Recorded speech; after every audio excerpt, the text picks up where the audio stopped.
Hey guys, welcome to another top 10 list. Sorry that my nose is runny, I'm dealing with something at the moment, but don't worry, I'm gonna pull through this. Boy, has 2021 delivered a lot of great films. From both the anime perspective and just the film perspective in general, the cinematic epicness of this year. While there has been, the whole virus going on, we were still able to see these great films on the big screen. And here are my top 10 films of 2021, including anime. And boy, did the anime industry have a chance to show their films on the big screen a little bit more than usual. Let's go. Can I do my top 10 list of this year, or am I just in general? No, clone number one, you are not doing this top 10 video. Sorry. Number 10. Marvel Studio has been able to deliver some nice, entertaining Marvel films in the MCU universe. And what better way to bring a recognizable character that has been around, which probably should have come first before Captain Marvel, Black Widow. This was a pretty decent film. Not the best, but decent all the same. This follows Black Widow just before Infinity War, and pretty much after Captain America, Civil War. It shows her dealing with a specific organization that's been around for a while, controlling a lot of things around the world when it comes to war, rioting, you name it. I gotta tell you, the opening of this movie was probably one of the best MCU openings I have ever seen. So sad and eerie and just, boy, it's impactful. There are a few moments that are a bit of an issue with the movie, but overall it was a pretty fun ride. Especially Black Widow's stepsister. She was probably the best character in this film. She pretty much stole the show. Number 9. Nobody. This was such a clever film to pretty much deliver the plot in good details, even though it was not a long movie. It was actually not that long at all, but it felt like we got enough information of the plot. It was so well done. It was crafted so well. It had a really great length to it, to where you got every detail and pretty much. I mean, I don't know what else to say about it. And it was also funny too, really funny at points, especially the final battle. And he pretty much, takes down the bad guys, but he pretty much lives a normal life now, but. Well, it kind of comes back to bite him, like pretty much karma, I guess you could say, but don't want to go into much details. It's you gotta watch the movie. It's so good. Me? I'm nobody. Number 8. I love video games. I do like multiplayer games, but I really also like single player games. But if you really like multiplayer, if that's all you're for, like Fortnite, well, Free Guy is here for you. Yes, Free Guy. A movie that I wasn't too excited about. The trailer really didn't impress me. It wasn't until after I watched this movie that, it was time to eat my doubts on this one. The movie was so good. It was entertaining. It was funny. It had a lot of references to things. It was good. I really liked Free Guy. A very fun film indeed, and when it comes to the video game industry, it's pretty interesting. Ryan Reynolds being Ryan Reynolds. The actors were good in this. It even had the guy from Stranger Things. A lot of good stuff about the movie, and if you are a fan of Fortnite, then you will enjoy this movie because it kind of had a feeling of Fortnite. It had even different references to different pop culture sometimes. Well, specific points that I don't want to spoil, but you will enjoy this movie. It's so fun. Number 7. I recently got into Guy Ritchie's films, and he's pretty much my next favorite director/writer, like Quentin Tarantino. I liked The Gentleman, I like Snatch, and the latest of his library of films is Wrath of Man. While this was pretty much adapted from another film, a foreign film, he took that idea and pretty much, I guess, remade it, but in his own way, something like that, which pretty much indicates that. And Wrath of Man, goodness, it was a very good film, very dark. And by the time it was over with, I had to process everything that had just happened. It was that impactful. Pretty much the guy is going on a revenge because his son got killed by a specific group that were robbing something that wasn't really his group. And it's interesting how Guy Ritchie is able to make mob leaders seem more likable than typical mobsters. While they do things that are pretty illegal, he makes them decent people that are at least able to have a conscience about things. And he pretty much, the character in Wrath of Man is that. But yeah, this was a very good film. Another classic Guy Ritchie film. And something I wouldn't mind rewatching again. And that is why I made it on my list. Number 6. In 2017, we got Justice League. It didn't do great. There could have been a lot more that could have been done with it. It did feel a little lighthearted compared to Batman vs. Superman. But they were trying to go for a Marvel deal, which, DC, I mean, I don't mind if it goes the darker route. But the Snyder Cut, 100% better. I pretend that the 2017 one didn't really happen. Sorry, but yeah, the Snyder Cut beats it in that regard. It was so much better. It explained a lot more details of the characters. Cyborg had more character development. There were specific scenes that were cut out that explained a lot more detail, like Wonder Woman fighting off against that group that were bombing the building. It's also gory. Yes, it is rated R for a reason. You just get to see a lot more things that, like, I felt like this should have been the version we got back in 2017, but we didn't. I'm glad that the Snyder Cut came out. The villain is more, how would I put it? In the original version, he was just the typical villain. And here, you can sympathize with him. And there's a lot more other characters that show up from the DC universe. And I'm so glad that we got this version. This is the Justice League I wanted to see. While at points of slow motion's like, okay. Overall, an awesome film. A very good film indeed. Broken into like 8 parts. You could watch it like a show. It's a long movie, but it's still worth it. Number 5. Ever since I played Fatal Frame, I started getting into ghost stories. Haunting stories, stuff like that. It inspired me to pretty much create my own horror story about, ghosts. And it would be no surprise that I would really get into A Last Night in Soho. While the trailer delivered in something pretty interesting, I didn't know how much I was going to enjoy it, because sometimes films that usually come out never tend to do great, even though the poster looks cool and the trailer looks cool. But boy, Last Night in Soho was really, really interesting and really, really good. While it'd be no surprise that I would fall in love with specific ghost stories, it has to be done right, and this was done right. You have a girl that sees things. There's a specific mystery going on about a specific murder that happened, and it's revealed, and it's a pretty big twist, and Last Night in Soho is that type of movie that did everything right for a ghost story. And no, I am not talking about that ghost story. Every time I say ghost story, I tend to think about that ghost story, even though I'm not talking about that one. But yeah, recognizable actors. This girl's definitely starting to get on up there with showing herself in new movies and all that, since she pretty much showed up in Jojo Rabbit. I just found this concept pretty interesting. While we have gotten other ghost stories, this did something pretty clever. And it also takes us back to a time where you would assume, it's probably better than today's time, the 1960s, but it also just shows that no time period was perfect at all. Not when you had humans around. Number 4. To be honest, this was pretty much my first introduction to this series. Lately, we've been getting a lot of World War I stuff, because pretty much of the 2010s, it turned into 100 and so years since World War I began. And The Kingsman pretty much goes back to that time period. And like I said, this was technically my first introduction to the Kingsman series.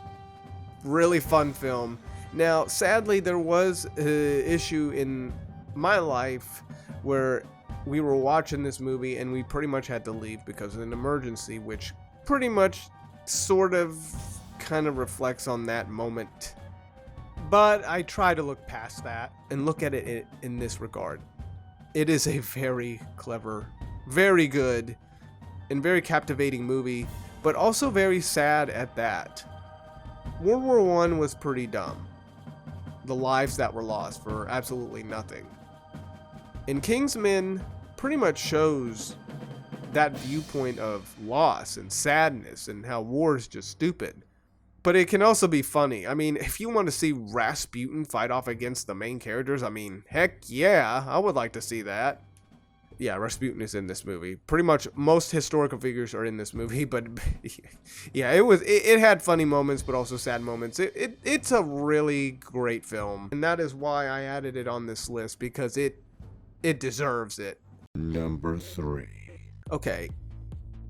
I like DC, but DC could have at least maybe started off developing the universe just like the Marvel universe when it comes to the cinematic universe, I mean. DC really didn't do it that well. I mean, I still like those DC movies. Man of Steel was good. Batman vs. Superman.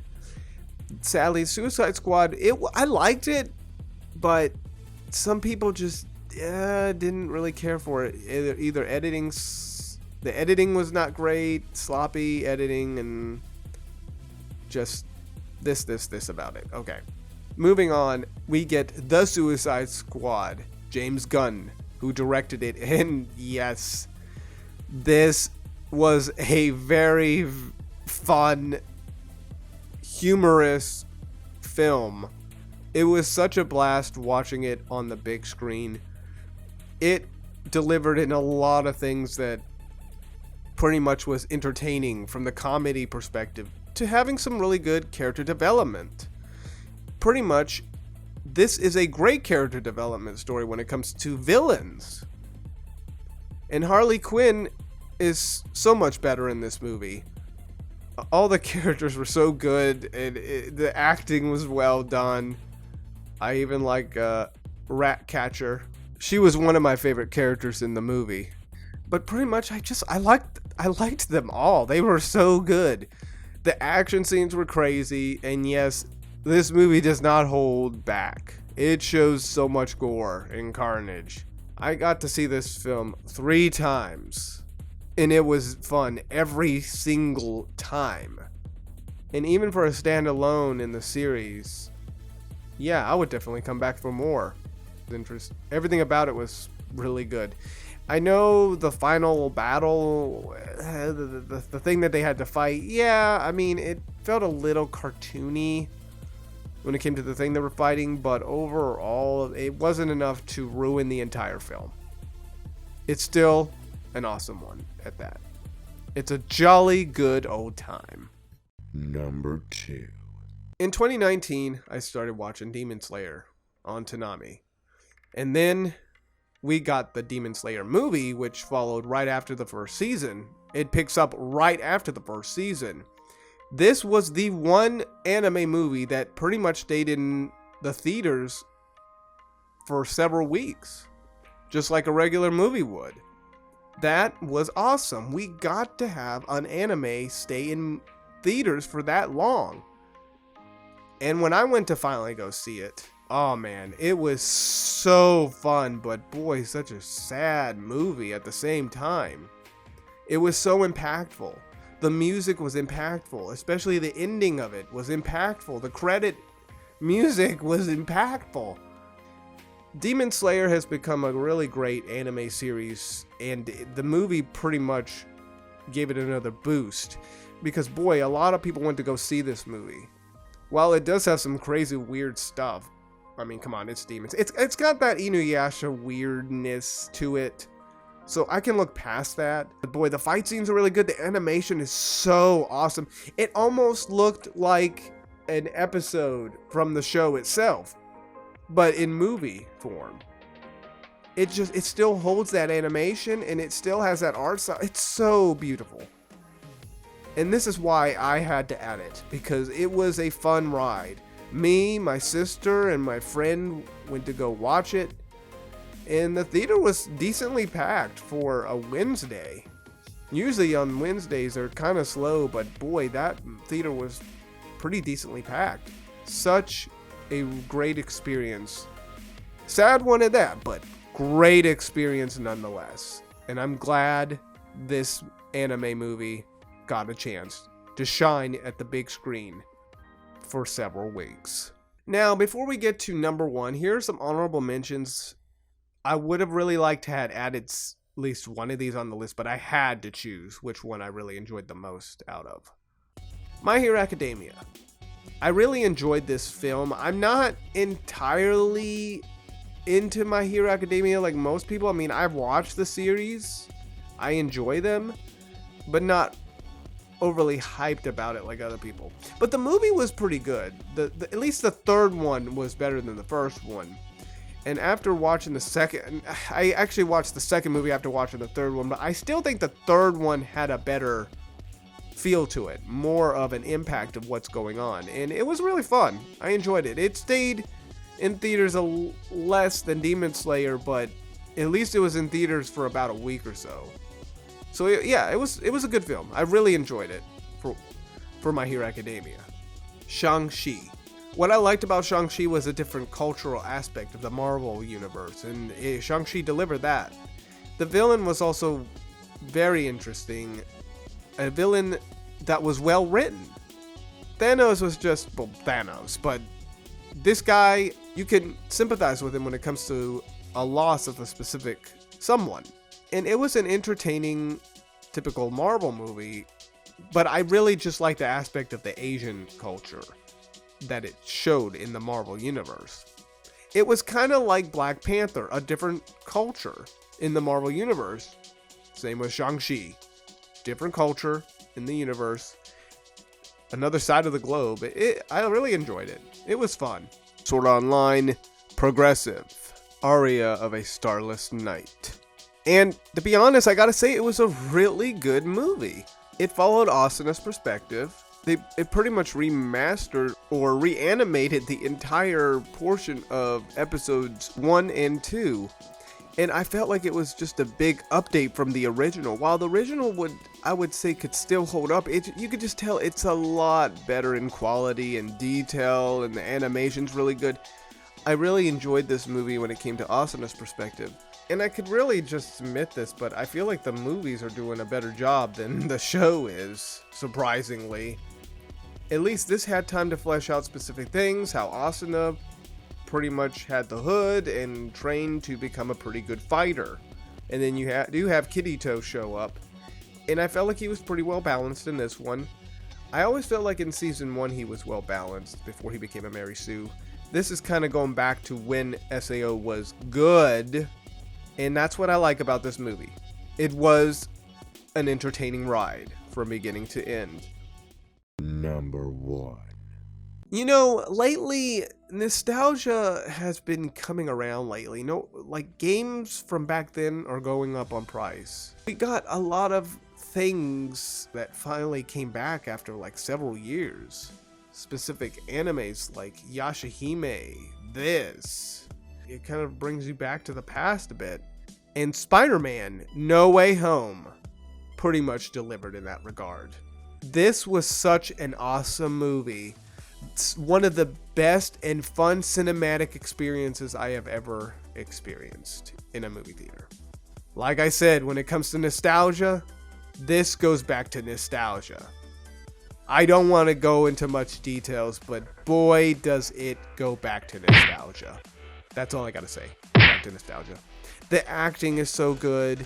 So much fun stuff happening. I know in the beginning portion, you kind of get like, about it. It's not until a specific thing happens to specific so-and-so that it really turns into something really good. And then you have an epic battle at the end that's so good. So good. I was also just really happy to see specific things in this movie. And that is why it is number 1 on this list. I hope you enjoyed my top 10 2021 films.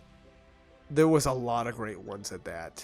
I know there was some pushback between when they were supposed to come out during the whole pandemic, and they had to push it back, and this, but at least we got what we got. And I'm glad I got to see these movies. Anime had a chance to shine a lot more, and the nostalgia train came back running, impacting the theater, and I love it for that. What were your top 10 movies of 2021? Leave your comment below, and I will definitely read them. I hope to do more of these top 10s, or at least do more top 10s in the future. I've been very busy with original projects and my reviews, so yeah, and I've been trying to organize things on my platforms. That's why I haven't done much, but yeah. Anyways, peace.